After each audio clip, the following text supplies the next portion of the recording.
Assalamualaikum warahmatullahi wabarakatuh. Perkenalkan, saya Siti Rohmah Eskom Mkom, dosen program studi Informatika Institut Teknologi Bisnis AS Indonesia. Salah satu mata kuliah yang saya ampu adalah sistem basis data. Sistem basis data ini memberikan pemahaman dan penguasaan terkait konsep dasar basis data, konsep dasar data relasional, perancangan basis data, dan implementasi pembuatan basis data. Capaian pembelajaran pada mata kuliah ini adalah menjelaskan konsep dasar dari sistem dan perancangan basis data dan model relasional data. Mahasiswa diharapkan dapat membuat perancangan basis data dengan menggunakan teknik Entity Relational Database atau IRD dan teknik normalisasi data. Mahasiswa diharapkan dapat mengimplementasikan pembuatan basis data dengan menggunakan bahasa SQL. Adapun metode pembelajaran pada sistem basis data dilaksanakan dengan model teori dan praktikum. Untuk teori dilaksanakan 3 SKS atau 3 kali 50 menit, sedangkan untuk praktikum dilaksanakan 1 SKS atau 1 kali 150 menit. Untuk teori, model pembelajaran terdiri dari kuliah, penugasan baik individu maupun kelompok, dan diskusi. Untuk praktikum, perkuliahan dilaksanakan di laboratorium komputer dengan mengimplementasikan pembuatan database dengan menggunakan software DBMS. Penilaian pada mata kuliah basis data terdiri dari beberapa unsur penilaian. Di antaranya adalah kehadiran 10%, kemudian keaktifan 10%, kemudian penugasan 20%, kemudian UTS atau ujian tengah semester 25%, dan UAS atau ujian akhir semester 35%.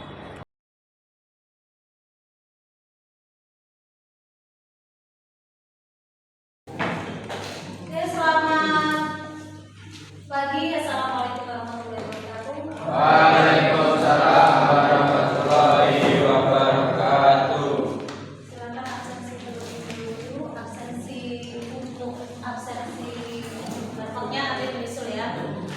Oke, sebelum kita mulai, saya ingin mereview kembali tentang DBMS. Kemarin sudah mengerjakan DBMS ya. Yang pertama, pertanyaan pertama, ini menunjukkan kemarin jenengan memahami. Sebutkan 2 saja jenis dari DBMS aplikasinya. Yuk. Facebook. Ya, Mas baju biru. 2 aja. MySQL sama MariaDB. MySQL sama MariaDB. MariaDB. MySQL sama MariaDB sebenarnya MariaDB itu versinya. Lagi satu MySQL, duanya MSSQL. MS itu apa panjangannya? MSSQL panjangannya apa? Microsoft SQL Server. Oke. Lagi, selain MySQL Server dan Microsoft SQL Server, 2 lagi yang perempuan sekarang, 2 lagi. Coba siapa namanya? Amel. Oracle sama PostgreSQL. PostgreSQL, Oracle. Tadi Mas siapa? Fadil. Benar.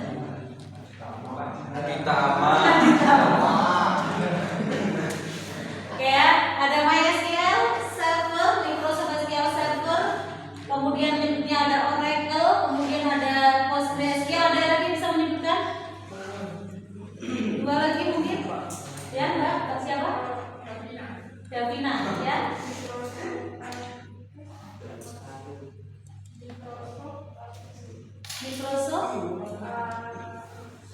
Microsoft Access.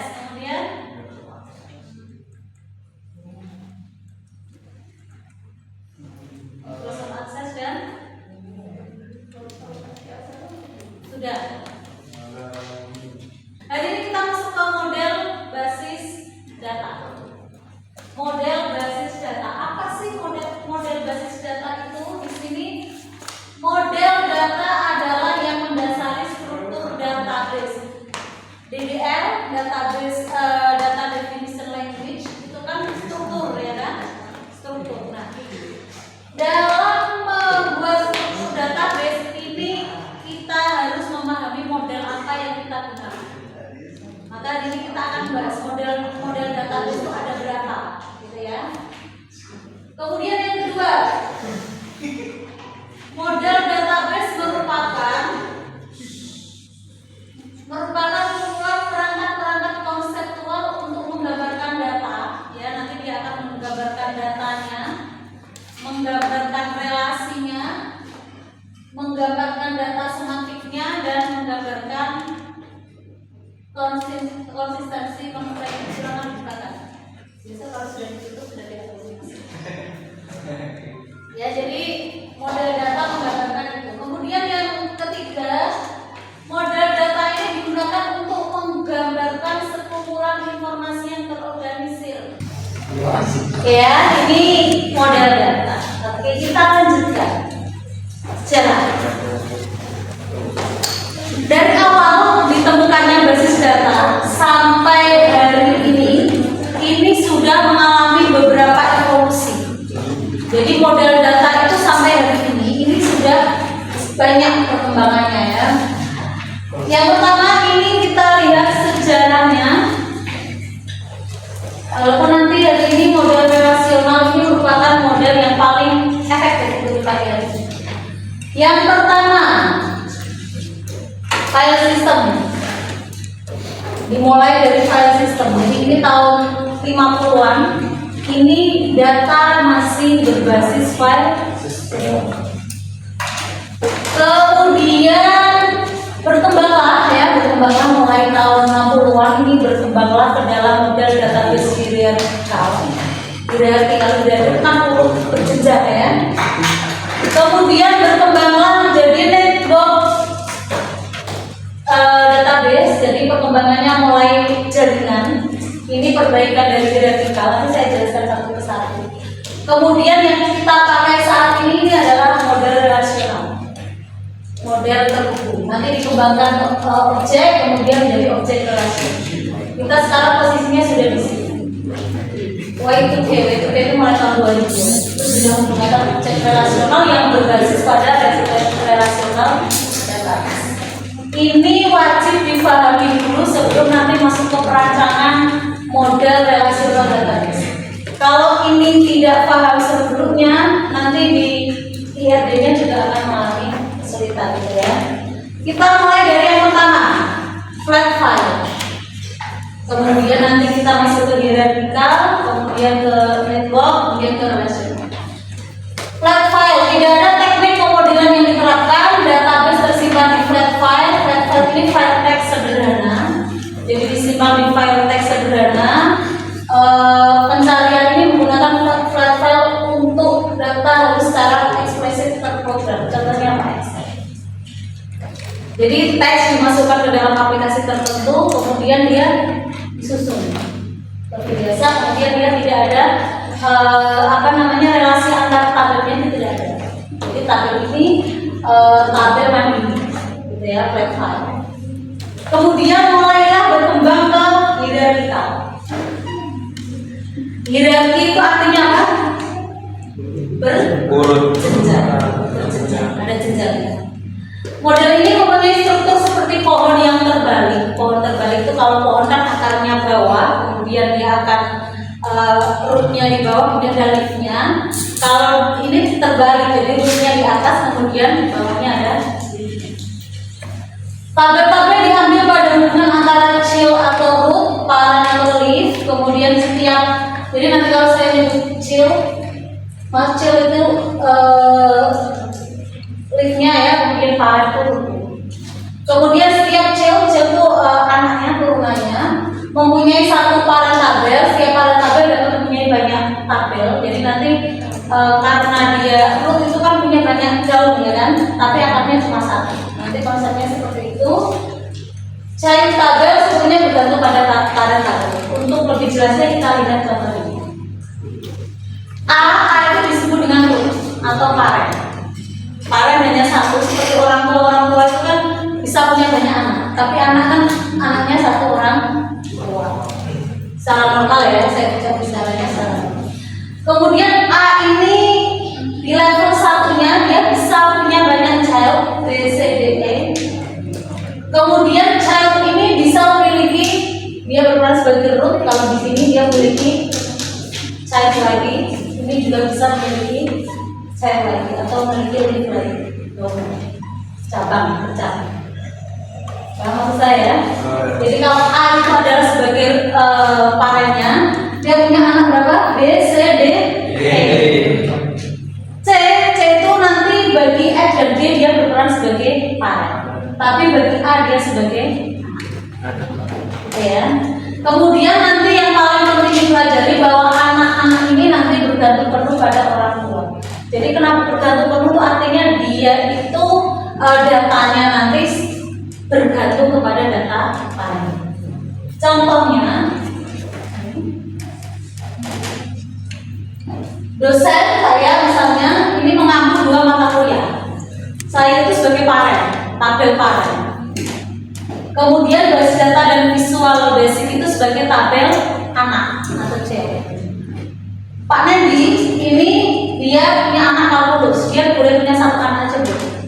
Tapi 2, 3, 4 juga boleh. Kemudian kalkulus ini mahasiswanya diikuti oleh Edi dan Ita. Visual basic Dina dan Edi, basis data Rudi, Asik dan Dini. Jadi mahasiswa ini adalah childnya dari basis data, sedangkan basis data childnya dari basis saya. Ya, ini contoh basis data yang menggunakan model hierarki. Jadi dia berjenjang dan yang paling penting nanti ada tabel orang tua di atas, tabel anak ya, kemudian bawahnya ada tabel anak. Sedang ada pertanyaan? Nah, mulai dari model network ini nanti mengenal ada hubungan one-to-one, kemudian one-to-many to many. One-to-one itu hubungan antar tabel hanya terjadi 1 kali. Contohnya apa? Contohnya adalah universitas memiliki fakultas. Bukan universitas memiliki fakultas. Hubungan one-to-one itu adalah NIM dan mahasiswa. Mahasiswa yang memiliki satu NIM itu hanya dimiliki oleh mahasiswa tersebut. Ini adalah hubungan one-to-one. Kemudian one-to-many. Universitas punya banyak fakultas, tapi fakultas A itu hanya milik universitas itu. Induknya adalah universitas. One-to-many atau many-to-many. Many-to-many itu yang paling banyak terjadi. Mahasiswa mengambil banyak mata kuliah. 1 mata kuliah juga bisa diambil banyak mahasiswa. Ini adalah hubungan many-to-many. Pada model network ini sudah mengenal istilahnya, ya. Karena apa? Karena satu parent boleh punya banyak child, anak, satu anak boleh memiliki banyak parent. Makanya ada hubungan kardinalitas namanya ya. Ini contohnya.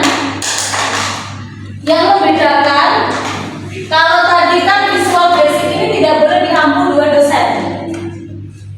Tapi kalau ini ya, maaf. 2 mata kuliah juga boleh diambil mahasiswa yang sama gitu ya. Tapi kalau ini Dina, Edi, kita ini mengambil 2 mata kuliah ya. Jadi 3 ini parennya itu bisa visual basic, bisa kalkulus.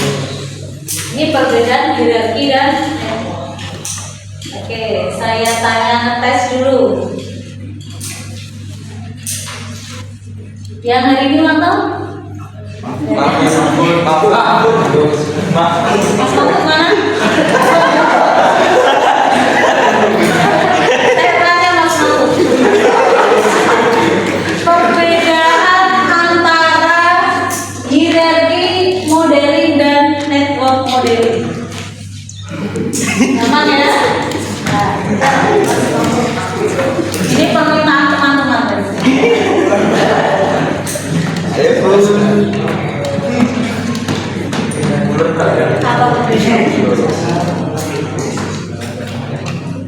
Anakmu bos. Apa Mas? Kira-kira apa tadi? Hierarki sama hierarki modeling sama network modeling. Apa perbedaan?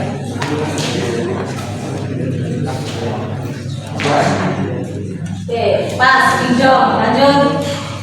Kan paling muka perbedaan modeling, hierarki modeling dan network modeling. Dengerin Mas Mampu dengerin Mbaknya sedang menjawab ya. Kalau hierarki modeling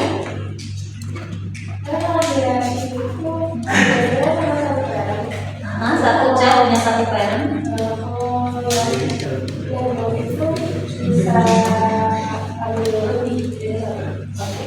Jadi perbedaannya kalau hierarki parent boleh punya banyak child, tapi child hanya boleh punya satu parent. Sedangkan kalau networking ini parent boleh punya banyak child, child juga boleh punya lebih dari satu parent. Paham ya, Mas Mahfud, paham ya? Paham.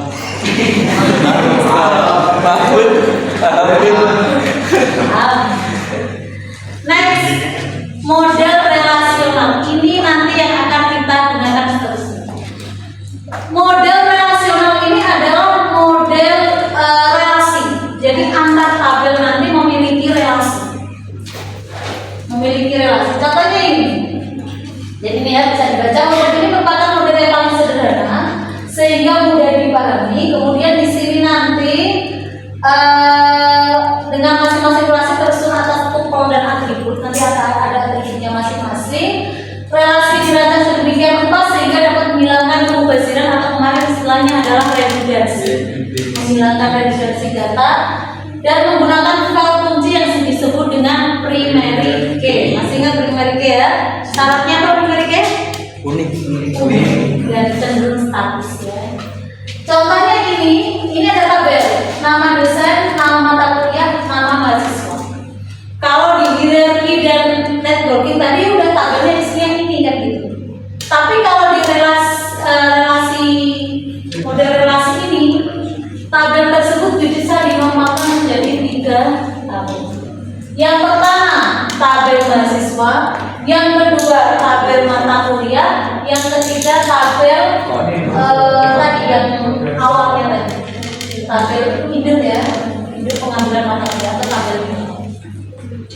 Jadi tabel tersebut bisa dipecah. Apa sih tujuannya dipecah? Agar tidak ada redundansi data.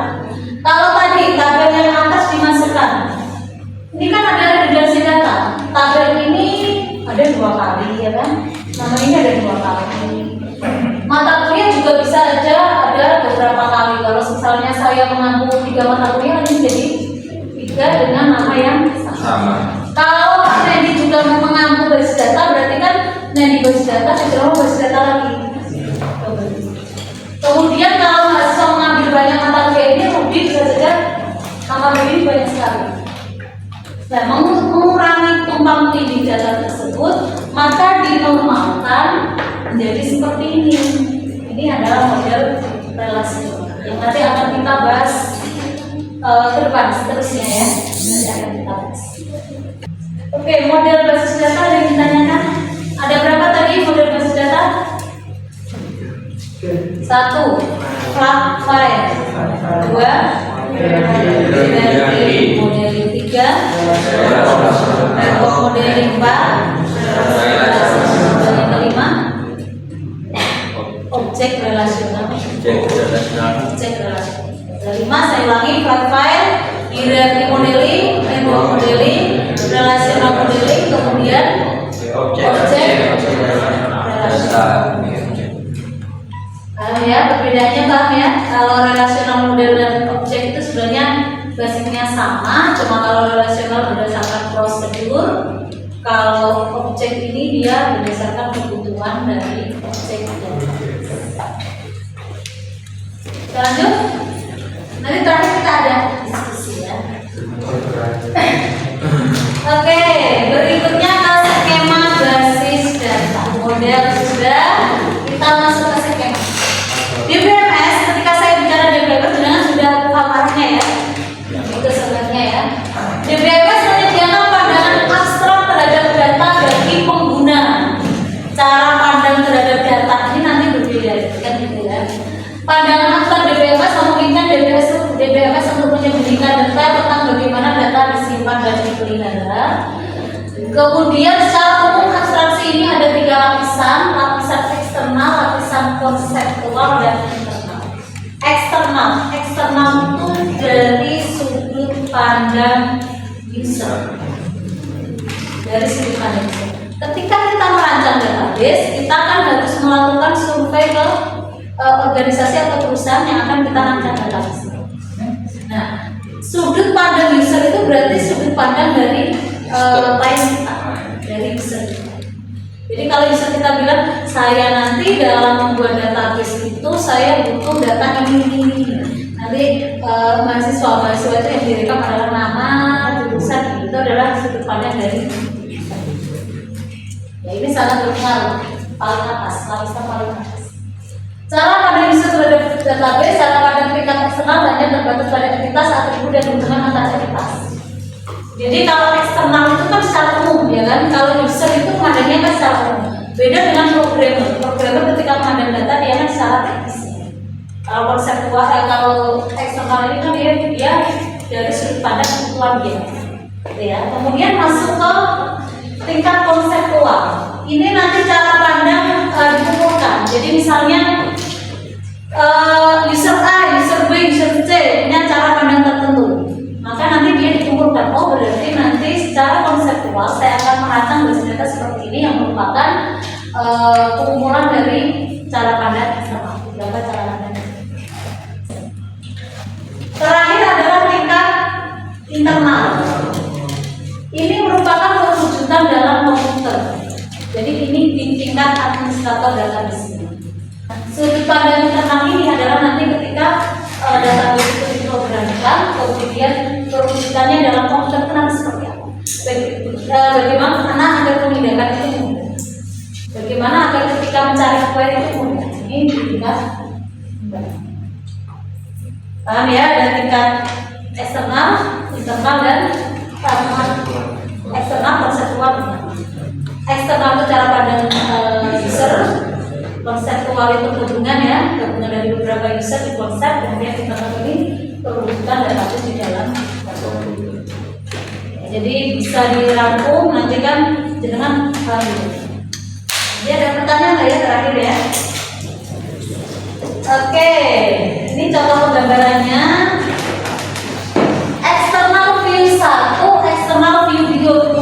External view 1 dia butuh itu, external view itu di konsep dia digabungkan. Nah, ketika di level internal dia butuh start ini adalah integer, ini adalah karakter, panjang datanya berapa, dia mau enggak, lebih ke speknya ya. Saya ada 2 pertanyaan sebelum kita masuk diskusi. Siap-siap saya tulis yang menjawab. Yang pertama, ada 3 model skema basis data kalian.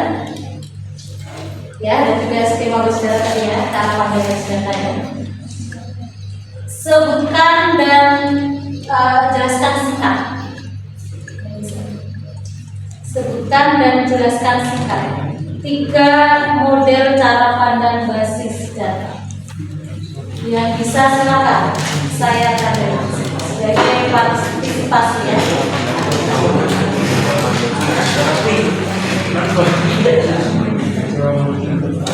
Ada 3 sudut pandang tadi lancar itu loh, ada sudut pandang ini sudut pandang ini.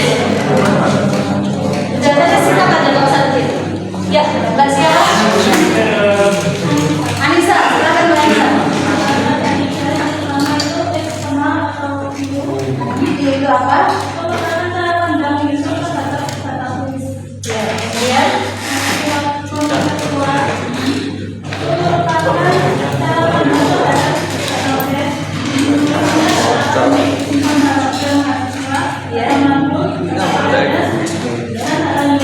oke, kemudian terakhir tingkat internal untuk melakukan pembentukan database dalam komputer.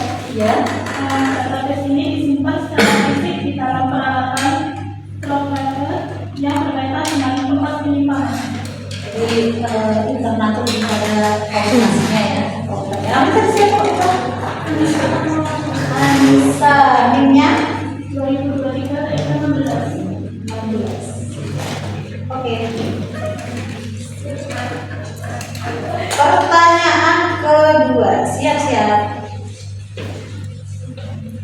Ada beberapa model basis data, sebutkan 3 saja dan jelaskan. Ya, Mas siapa? Billy. Billy. Ya, silakan Mas Billy. Model basis data yang pertama itu ada basis data berorientasi objek, atau namanya ada OODB atau Object Oriented Database. Ada jenis basis data yang menyimpan data dalam bentuk objek-objek yang mewakili data sebagai nyata. Kedua, Objek-objek yang terdiri dari atribut dan kemudian mewakili properti dari objek tersebut. Terus yang ketiga, basis data berorientasi objek. Setiap objek menyimpan data diri sendiri serta informasi tentang bagaimana terhubung dengan objek lainnya. ini kayaknya hasil browsing ini. Yang hasil saya jelaskan. Berikutnya diskusi. Nanti bentuk kelompok, ya, bentuk kelompok diskusi. Kelompoknya nanti berada pada 55 gitu ya, 55. Pembahasannya tentang telur database. Ya, nanti saya lihat. Telur database. Kemudian nanti menyangkut targetnya, manfaatnya, kelebihan dan kekurangan dari telur. Oke, biar mudah diskusinya per baris saja. Baris kita 55 ya, 45 ya. Per baris. Kemudian nanti di selembar kertas, silakan nanti dibahas. Kemudian nanti hasil pembahasan nanti disampaikan per kelompok. Begitu ya. Habis ini masih berlanjut ya. Cuma untuk sesi penyampaian materi saat ini saya tetap di sini nanti untuk menemani diskusi. Untuk penyampaian materi saya kira sampai di sini. Kita lanjutkan dengan diskusi kelompok. Oke ya.